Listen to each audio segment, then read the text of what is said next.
दोस्तों, दुनिया के कुछ लोग जो सफल हो जाते हैं, जो कुछ ढंग का कर जाते हैं, और वो लोग जो असफल हो जाते हैं, जो अपने जीवन में कुछ नहीं कर पाते, इनके बीच क्या अंतर होता है, कभी गौर किया है आपने?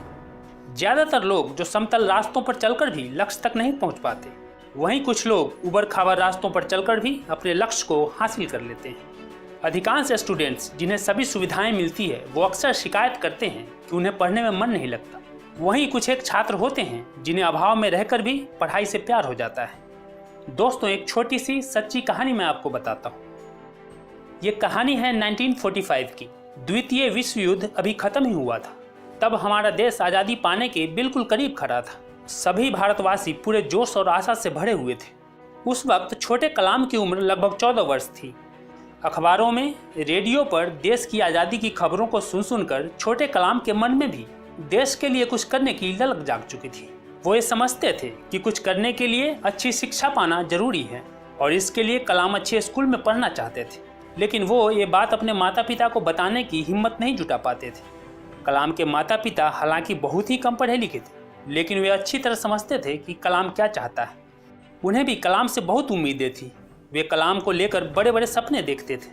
कलाम के पेरेंट्स ने कड़ी मेहनत करके, परिश्रम से, जतन से पैसे इकट्ठे किए।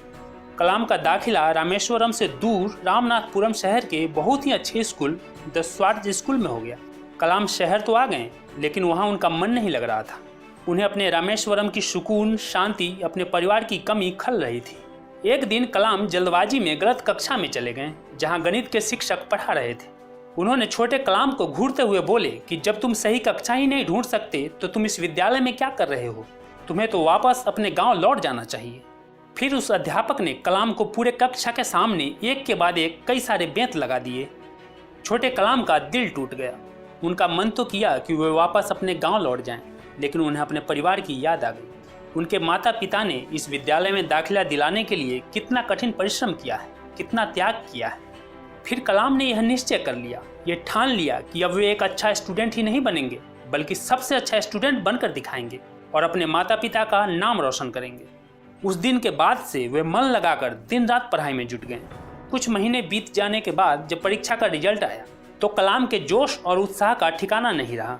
उन्हें गणित में 100 में पूरे 100 अंक मिले थे। फिर एक दिन पूरे स्कूल के छात्रों के सामने गणित के उस शिक्षक ने कलाम को स्टेज पर बुलाया और उनके पीठ थपथपाते हुए उन्हें शाबाशी दी और सभी को बताया कि एक दिन यह लड़का इस स्कूल का और अपने अध्यापकों का मान जरूर बढ़ाएगा।